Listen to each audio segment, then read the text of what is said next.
Hi, magandang hapon po sa inyong lahat, no? Actually, gabi na pala, no? Pasensya na po kayo at ngayon lang po ako nag-break, no? Para bigyan kayo ng isang reading na naman, ano? General reading. Ano po kaya ang makikita natin?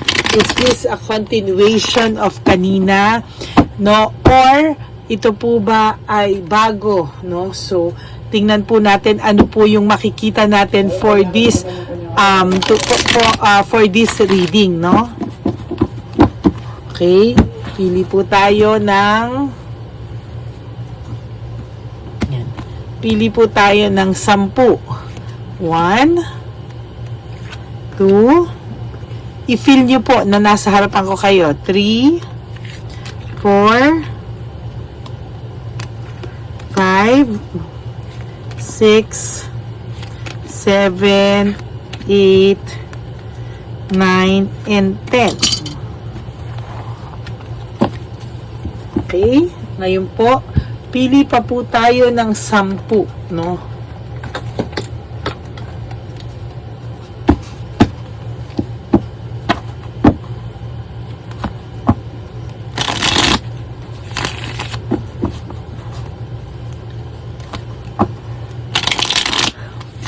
Yan, pili pa po tayo ng 10.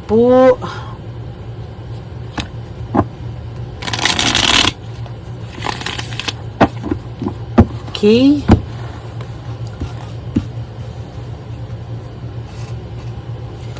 One, 2, 3, 4, 5, 6. 7, 8, 9, and 10. Okay. Isipin niyo po, kayo ay aking nasa harapan.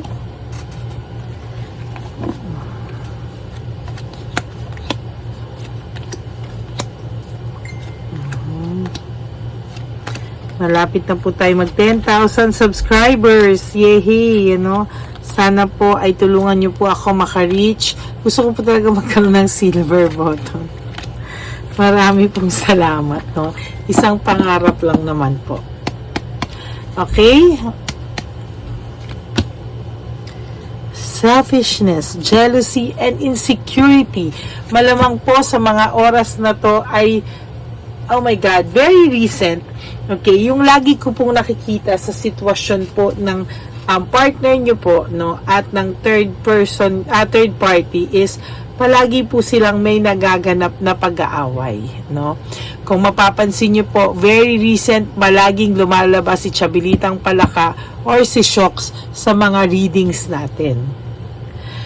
Parang may nakikita po ako na dito na dahil po sa selfishness, jealousy, and insecurity po ng taong ito sa iyo, lagi po silang nag-aaway, or maybe ngayon po ay kung ang feeling po sa inyo ng person nyo ay kayo po ay bruha, kayo daw po yung may attitude problem, etc. etc. But ngayon po ang nakikita ko na po dito ay somehow naiisip niya po na isa po sa mga karma niya o pinakamalaking karma niya, to be honest with you, ay ito pong third party o ito pong pinalit niya sa'yo, no? Naiisip niya po na may karma, no? May karma po siya sa pamamagitan nitong taong to, no? Na hindi niya po laman kung bakit po siya nandito sa sitwasyon to, at iniisip niya po na akala niya maaayos yung buhay niya, akala niya magiging okay yung buhay niya, pero hindi po, no? Ang nangyari po ay naging karma niya po or naging pinakamalaking karma niya po sa buhay niya, itong pinalit niya sa'yo, no? At ngayon po, mas worse po yung buhay niya, mas magulo yung buhay niya, away sila ng away, tapos kailangan niya pa pong maging great pretender, no? Kasi po, sa totoo lang po, this card alone says it all, no? lagi na lang po siyang may ganyan. Lagi na lang po may pagsiselos, lagi may insecurity, lagi yung pagka-selfish ng tao. Selfish na nga po yung person nyo. Unfair na nga po yung person nyo eh. Tapos naging ganyan pa po. Oh. There is deception and manipulation. Okay? Meron po akong nakikita dito na parang dahil po sa nakikita niya na isa sa may pinakamalaking karma niya na rin po itong babae na to, no? Ang ginagawa niya po, naghahanap na rin po siya ng, for those of you po, no, na hindi niyo nakakausap, meron din po itong mga nakakausap on the side. Meaning, niloloko niya rin po at minamanipulate din po ng person mo itong si Chabilita, no? Maybe naghahanap din po siya ng iba pa or may kausap din po siya ng mga palakekok at palakekak din, ano? At talagang nakikita ko po na hindi rin po talaga siya committed dito kay Chabilitang Palaka, to be honest with you. No? At sa nakikita ko po talaga dito, nagkakaroon po siya ng anxiety, no? Knowing na nahihirapan po siya, hindi niya po alam ang gagawin niya. Ano daw po ang gagawin niya sa sitwasyon niya ngayon, no? Very, very makulay po kasi yung nangyayari sa kanya.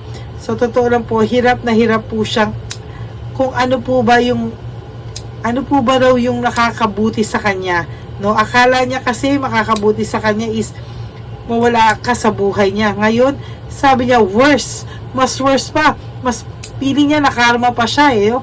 Pero ang pinaka-worst po dito is kailangan niya pa pong mag-pretend para hindi po mapahiya yung ego niya. Yan o. Romantic. Nagiging parang kasing ang ginawa nito, parang gusto niya po kasi nagpaka-romantic siya, alam mo yun, gusto niya po ng bagong feelings ng in love and etc. So, ayun yung nangyari sa kanya, no? Nakarma siya. Hindi kasi siya marunong pong makontento. Kung sana po nakontento po siya sa samahang meron kayo, of course, sometimes talagang darating po yung sawa factor, no? Pero kasi po, to be honest with you, hindi naman po, wala pong relasyon na walang sawa. Kahit pa po yung iba mga artista, nagkakasawaan din po yan, ano? Yun po ang pinakamalaking pagkakamali niya, na akala niya po hindi ka na niya mahal, pero hindi niya po alam na mahal ka pa rin niya, no? So ngayon, dinadagdagan na naman niya yung mali niya by adding another mistake, no? Kasi po, ayan, no, tingnan nyo, kung naghahanap na naman po at may mga kalandian na naman po to sa on the sides, yun po yung mahirap doon, no? Kasi po hindi na po siya makukontento, at pag nahuli rin po siya, no, hindi rin naman po yan maaayos eh, kung ano po yung gusto. Siya lang po yung nasisira at nasisira sa sarili niya, no? Kasi mahirap po talaga eh, oh. He needs to find himself. Kailangan niya muna pong hanapin, no, yung sarili niya. Kailangan niya na muna pong ayusin yung mga bagay-bagay sa buhay niya bago po siya makipagrelasyon. No? Kailangan niya muna ng rest. Kailangan niya muna patunayan sa sarili niya na magiging masaya siya all by himself muna, no? Kesa hanap siya ng hanap ng kaligayahan sa ibang tao. Kailangan niya po ma-realize ng person nyo na hindi po kayo may kasalanan, ba't hindi na siya naging masaya. That happiness comes from within, no? Kung may magmahal na lang po sa atin, bonus na lang yan, pero the happiness should come from within. Ngayon, may lack of resources siya. Very, very unstable, no? Yun po yung isa sa mga nakita ko sa kanya na talagang wala po talaga eh, oh, no? Magulo po talaga. Ayan na yun.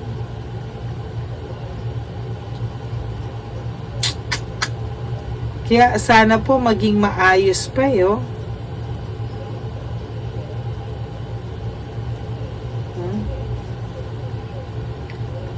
Yan, talagang grabe eh, oh. Sana po, no? Sana po talaga Sana ma-realize niya po, dumating po talaga sa time na magpakatotoo ito sa sarili niya.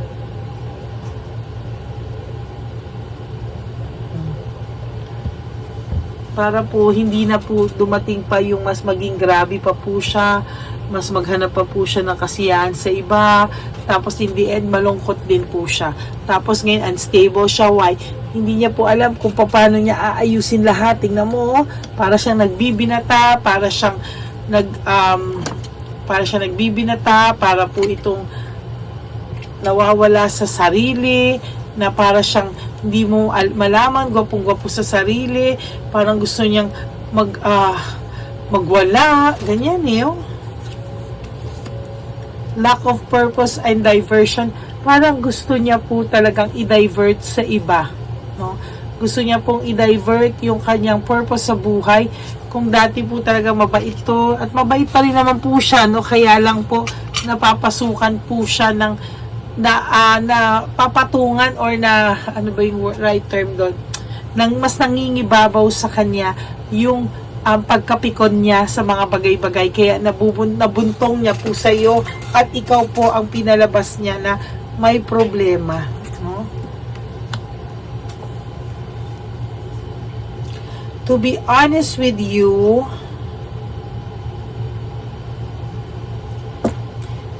to be honest with you po, masaya ka naman po kahit wala yung person na to sa buhay mo.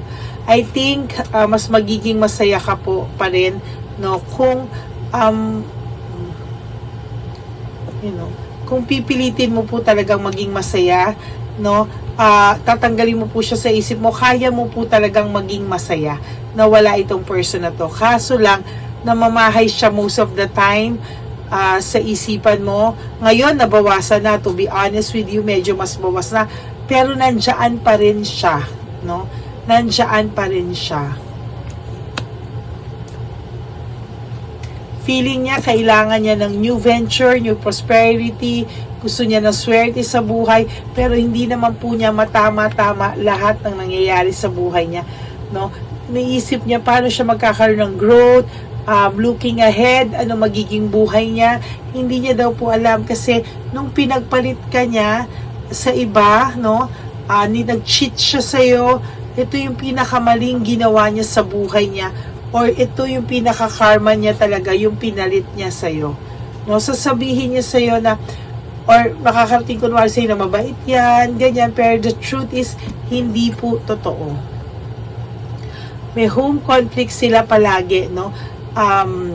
Hindi nila suportado ang isa't isa the same way na sinuportahan mo po ito ng bonggang-bongga, na minahal mo po ito na halos wala ka na pong itinira sa sarili mo, no? Lagi po silang nagka-clash ng interest ng tiyabilitang palaka na yan. Kaya po sinasabi ko sa iyo, the biggest mistake and the biggest karma of your person right now is having a relationship with this person, no? Kaya sa totoo lang po, huwag ka pong malungkot, no? Huwag ka pong malungkot. Kasi po, mas magiging maayos ka po, no? Sa mga susunod na araw pa. Then, fear of suffering, disaster avoided.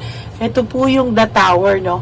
Pinipilit niya pong ipakita sa mga tao na hindi po siya disturbed, na hindi disaster ang nangyayari sa buhay niya.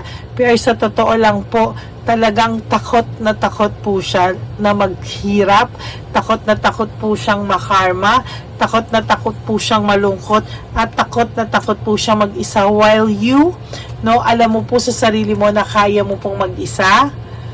Naranasan mo na daw po lahat ng pains, no?